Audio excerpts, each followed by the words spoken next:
On today's show, going into Houston Rockets 2022 Summer League in Las Vegas, we have 5 questions that we hope to have the answer to by the end of Summer League. Involving those questions, guys like Jabari Smith Jr., Tari Eason, Usman Garuba, even Rockets assistant coach Rick Higgins. So stay tuned. It's all coming up right here at Locked On Rockets.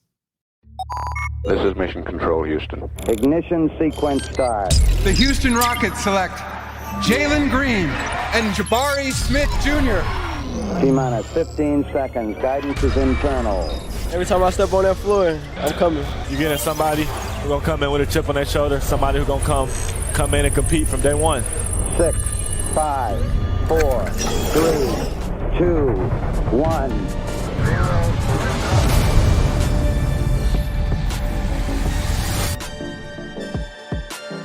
What's up, and welcome to another edition of Locked On Rockets, your daily podcast home for everything Houston Rockets basketball. As always, I'm your host, Jackson Gatlin, native Houstonian and credentialed media member. I'm also the host of Locked On NBA Mondays, host of the State of the Rockets podcast, as well as the founder of ClutchCityControlRoom.com. Be sure to follow along on Twitter at JT Gatlin, and the show, of course, at Locked On Rockets. As always, we appreciate you making LOR your first listen each and every day, free and available on all platforms, including YouTube. Go to YouTube, search Locked On Rockets, like, comment, subscribe, all that good stuff. What do you want to have answered from Vegas Summer League, from your Houston Rockets? What questions do you have burning at the forefront of your mind that you want resolved by Vegas Summer League?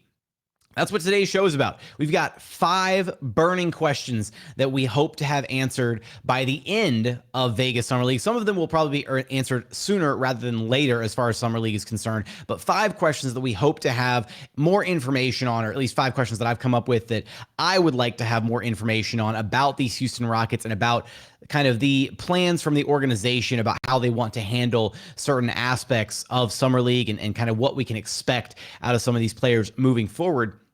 So let's start with, I think, the most important question of the 5 that I have is how much will Jabari Smith Jr., if any, be asked to create for himself in Summer League? Because this has been one of the running topics of discussion amongst Rockets fans and trying to just figure out what Jabari Smith Jr. can truly bring to the table. And one of the biggest criticisms of his game has been, right, the lack of a handle and the lack of an ability at times to be able to create for himself at a truly high or elite level, right? So I'm curious to see if at all throughout Summer League, throughout the 5 games that we're going to get of Rockets Summer League, depending on how many of those Jabari actually plays, how much will he be asked to actually create for himself and, to a lesser extent, create for others, right? Are they exclusively going to utilize him as an off-ball threat? Are they going to run him off screens?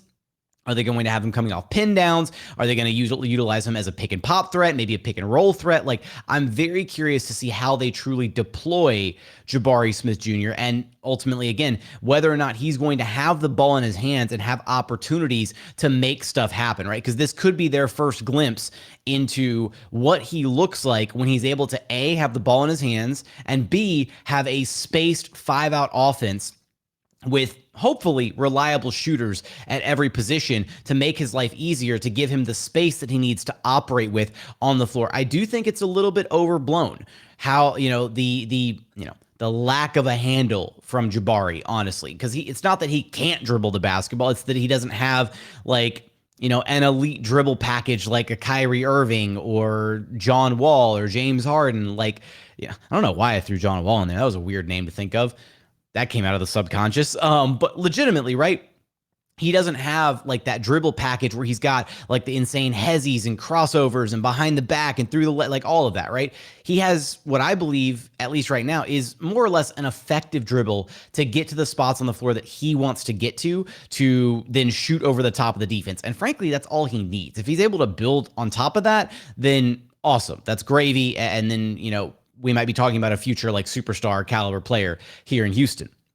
But at least for right now, as far as Summer League is concerned, I do genuinely wonder how much he is going to be asked to handle the basketball, create within the offense, And again, how they kind of deploy him, right? Whether or not he is going to maybe showcase a little bit of an ability to finish at the rim. Maybe that's something that we see out of him if they give him the ball at the top of the key and maybe put him in some pick and roll scenarios and kind of see how he works there. Maybe they give him the ball on the wing and let him isolate a little bit more. I think there's an endless amount of different opportunities for how the Rockets ultimately deploy Jabari Smith Jr. But the one at the top of the list, right, is whether or not, for me at least, the one at the top of the list is whether or not they ask him to create for other people on the team or create for himself, or if they just utilize him as an off-ball threat. So coming up, I do want to talk about our other 4 questions, because we got 4 more questions here about Vegas Summer League and what it will look like and what answers we hope to get out of Rockets, or out of the Houston Rockets from Summer League. We're going to get there after a quick message from our friends over at Arcade 1 Up, because the NBA Jam is back with Arcade 1 Up, the leader in at-home retro arcade games. Not only bringing back the best game ever, but they've made it bigger and better than ever with a Shaq Edition machine, in one of the first sports ever to feature real and digitized NBA licensed teams. No fouls, no free throws, no quarters required. Compete with friends and family through an all-new Wi-Fi leaderboard, making you more connected than ever. Pre-order now from Arcade 1 Up. That's arcade1up.com for an estimated early September shipping date. They even got more classics like Golden Tee, Mortal Kombat, and many others starting at just $399. And check it out. They're giving away an NBA Jam Shaq Edition machine to a Locked On listener. Enter for a chance to win the game console of your dreams for your man cave at arcade1up.com/lockedon. That's arcade1up.com/lockedon. You've got until July 8th to enter to win an NBA Jam Shaq Edition machine. And continuing on here at Locked On Rockets, your daily podcast home for everything Houston Rockets basketball. Let's continue with our 5 questions rolling into Rockets Summer League. And the next question that I have on my list is, who starts at point between Daishen Nix and TyTy Washington? Now, I think this is going to be the one that we find out immediately, right? Opening night of Vegas Summer League, we're going to find out who's actually the starting point guard for this Rockets team. And maybe ultimately, right, Daishen Nix is a guy that this Houston Rockets organization has been incredibly high on for a while now, right? They've committed, a legitimate NBA standard deal to him. They pulled him up from the G League. They were really excited about his his talent level, his possibilities with the Rockets. And then even Jonathan Fagan referencing the fact that, look, if this kid had gone and dropped the numbers that he did with the G League Ignite instead of the RGV Vipers, then he probably would have been a consensus top 5, maybe even a top 10, or top 10, maybe top 5 pick in this past year's NBA draft. But he didn't do that, right? He took a little bit more of a roundabout way in the G League. He didn't go through the G League Ignite, so he didn't quite get the shine that some of the G League Ignite players get. And so this Rockets organization is incredibly high on Daishen Nix, right? Up until they drafted TyTy Washington, the expectation for me was that Daishen Nix would probably be in the Rockets guard rotation this next season and get at least the 10 to 12 minutes a night, lowest on the totem pole guy to sop up whatever minutes are left, whatever minutes are left open at the guard position after Jalen Green, Kevin Porter Jr., and Josh Christopher, and then maybe, some of Eric Gordon, depending on if he's still a Houston Rocket when the season starts and depending on how many minutes he ultimately plays at the guard spot. But I know that the Rockets are incredibly high on Daishen Nix. They view him and value him as a very, very enticing kind of traditional point guard type prospect. They really think he's got a high ceiling and a lot of potential, or a lot of untapped potential there. So if they roll into Summer League and they decide to start TyTy Washington, what does that say about the future of Daishen Nix? At this point, I'm going to put my money and say that Daishen Nix is going to be the starter. I think that the starting 5 is going to be Daishen Nix, Josh Christopher, Tari Eason, Jabari Smith Jr., and Usman Garuba. I think those are your locked in, more than likely starting 5 for Summer League for the Rockets. And that's not a slight to TyTy Washington, right? And again, we'll find out opening night. And I do think if, for whatever reason, if we get to opening night for Summer League and TyTy Washington is starting in place of Daishen Nix, then I don't necessarily think that means that the Rockets organization has moved on from Daishen Nix, or that they don't still have high hopes for him in the future. Maybe it just has more to do with the fact that they've seen a lot of what Daishen Nix can do in the G League, as well as, with the team when he was brought up on occasion to play with the Rockets. And they want that same level of data. They want those data points on TyTy Washington, and they need to get a large sample size from him. So maybe they'll give him the starting role and maybe give Daishen Nix a bit of a reserve role. Like, hey, just, we know what you're capable of. Go in there, tear it up. We know you're going to drop, we know you're going to get buckets and drop dimes to your teammates, all that. So maybe they're a little bit more focused on what TyTy Washington can potentially bring to the table. But I do think it's going to be Daishen Nix. That's where I'm placing my betting money. And either way, the Rockets have a really, really exciting 1-2 punch at the point guard spot for Summer League. Two guys who play a bit more of a traditional point guard role, right? Actively looking to facilitate for their teammates, actively looking to be a bit more of like a pass first type guard. TyTy Washington had a career 17 assists while he was at Kentucky, career high 17 assists, which is absolutely absurd to think about. So these are two guys that can absolutely handle the rock, get their teammates involved, and create for other people on the floor. So whoever does ultimately start for the Rockets at the point guard position, they're going to be in pretty good hands, honestly. So that's the next question on the list. Following that one, I'm curious what they're going to use Tari Eason as. And what I mean by that is, right, do they deploy Tari Eason as a quote unquote wing, or do they deploy him as a big? And somebody commented on Twitter looking at like the Rockets lineup, or maybe it was the YouTube comments or something, right? That the Rockets don't have a legitimate big on the roster. Like Usman Garuba is the starting center. They don't have a ton of size on the roster. So it would not shock me if they ultimately use Tari Eason a bit more like a big on this team. Now, defensively, Tari's a guy who can guard multiple positions on the floor. So defensively, it doesn't necessarily matter where he slots in at. Maybe they do run him at the 5 some and he has to check opposing 5s, sure. But I'm legitimately more interested in how they operate with him offensively within this Rocket system. And like, are we going to see him stationed in the corner, right? Ready for catch and shoot opportunities, maybe, cutting in from the baseline, opportunities like that, right? Essentially playing like a wing. Or are we going to see him actively involved in the action? Are we going to see him setting screens? Are we going to see him rolling to the rim? Are we going to see him popping behind the 3-point line? Effectively like what the Rockets offense would do a lot with Christian Wood this past season, or Alperen Sengun.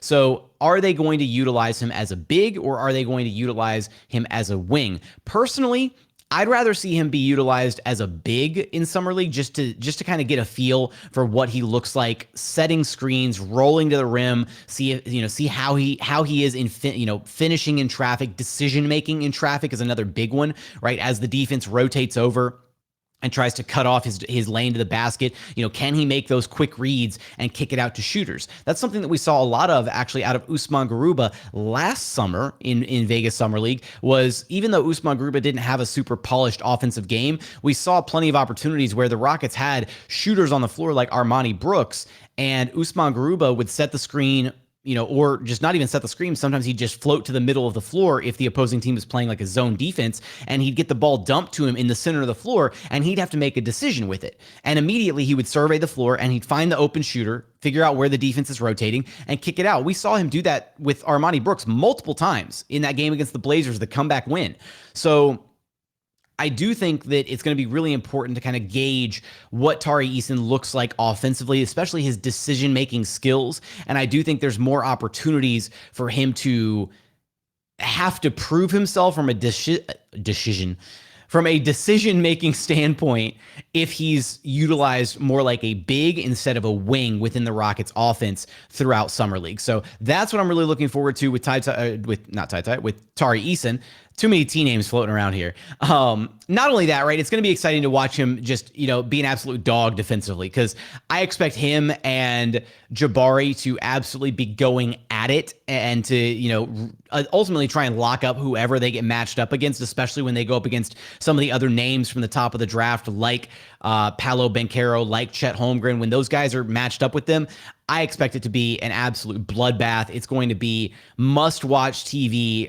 This is the Rockets championship, right? Like Summer League, showcasing the rookies, showcasing the insane draft haul that Rafael Stone got. That is Houston Rockets championship, right? So even though they might not actually be competing for the Summer League championship effectively, if the Rockets can come away with wins against the Magic and the Thunder in Summer League, those are insane bragging rights, and we will lord those over the Magic and Thunder fans and fan bases for the foreseeable future. Absolutely. Total bragging rights involved. But We got 2 more questions I want to get to here in the final segment. We're going to get there after a quick message from our friends over at Built Bar, because look, when it comes to protein bars, you got to check out Built Bar. They're the #1 protein bar on the market. They've got so many incredible flavors to choose from. You got raspberry, strawberry, mint brownie, cookies and cream. Coconut brownie chunk is my personal favorite. Salted caramel. I mean, really, you just can't go wrong with a single flavor on their menu. Every single bar is low cal, low sugar, high protein, high fiber. Amazing. If you're on a keto diet, amazing. If you're trying to cut back a little bit, maybe lose a little bit of weight, you can check them out. Just go to built.com and use promo code LOCK15 to get 15% off your very next order of the best tasting protein bars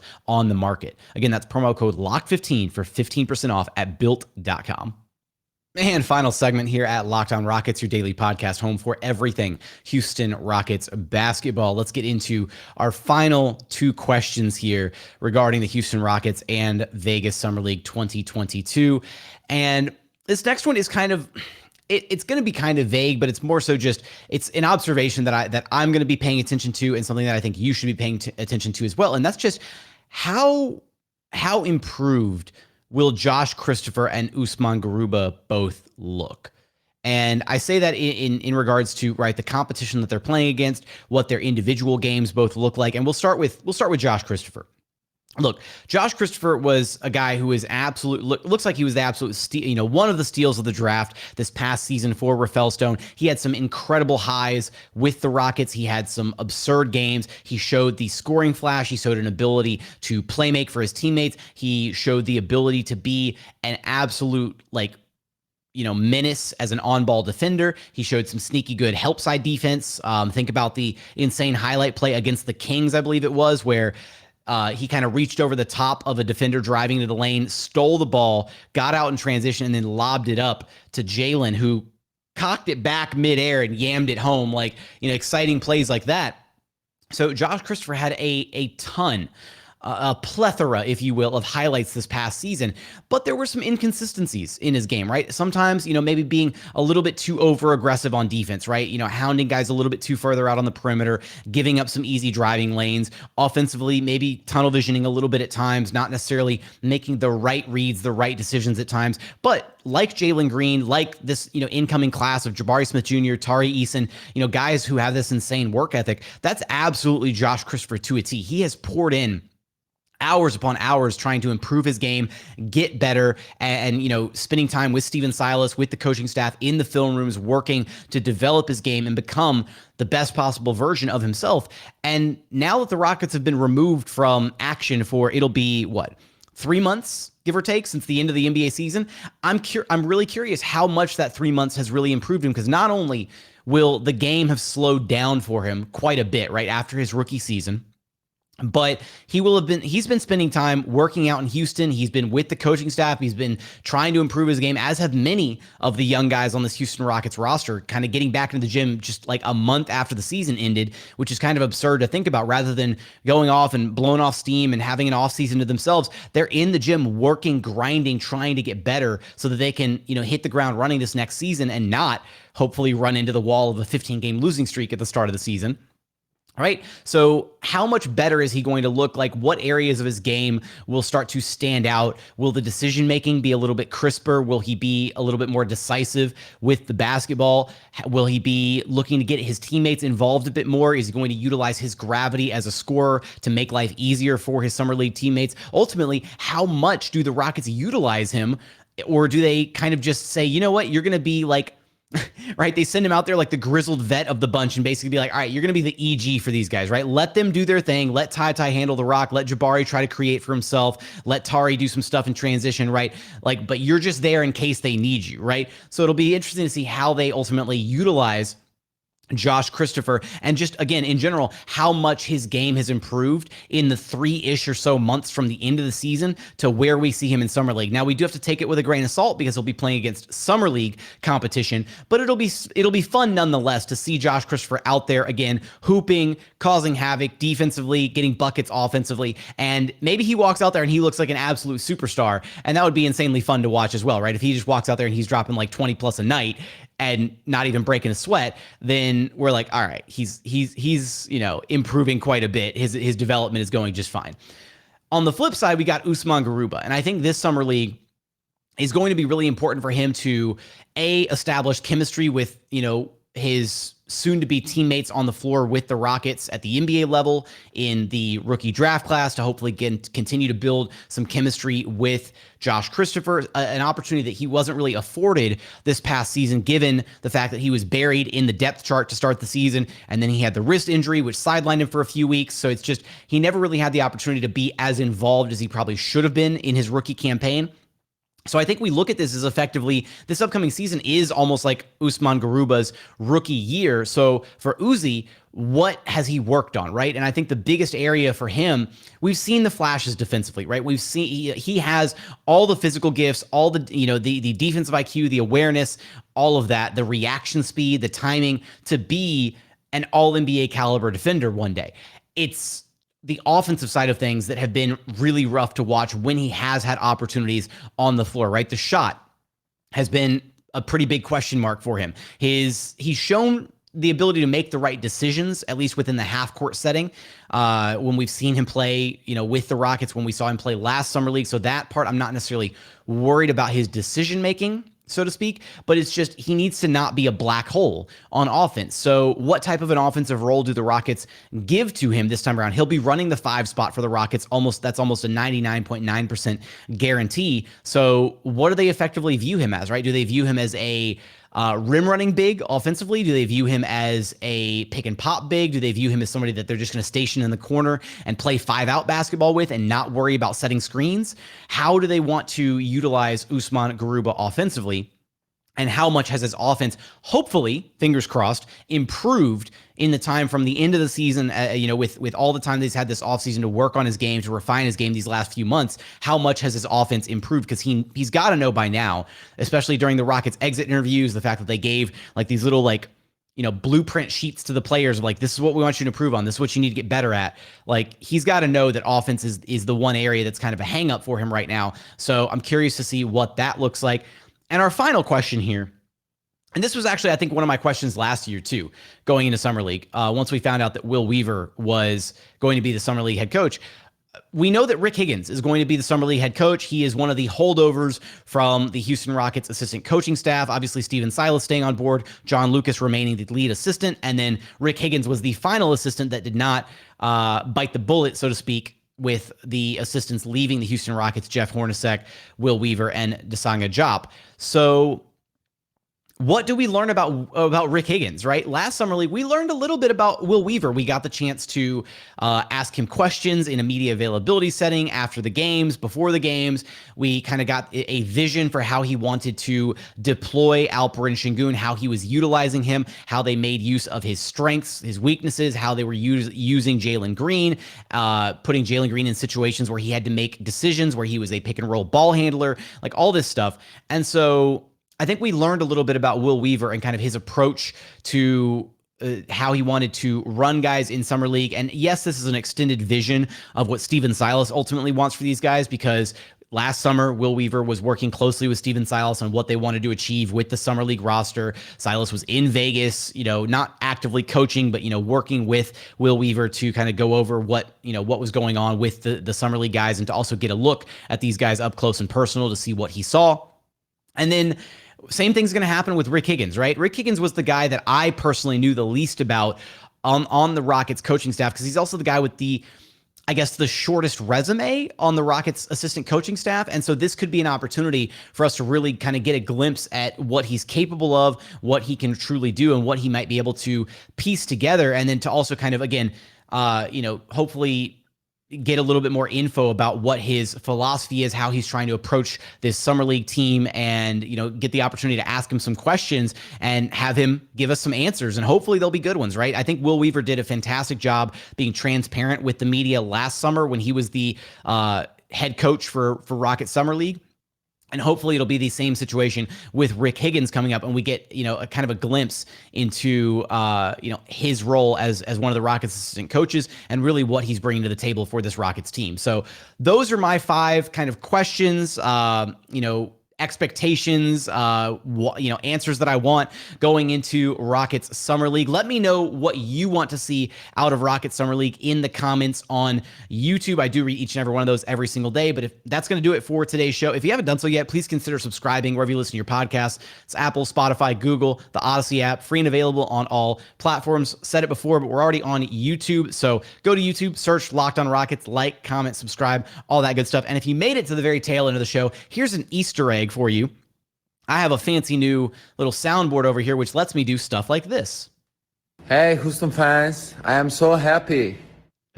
So that's going to become a recurring thing moving forward. I need to fill up this board with audio drops and have a lot of different fun things that we can run back on this show. So if you have ideas for audio drops, let me know in the YouTube comments. I'll go start cultivating and collecting those over time. But as always, thank you so much for watching. Thank you so much for listening. And we look forward to having you back right here at Locked on Rockets, your daily podcast home for everything Houston Rockets basketball.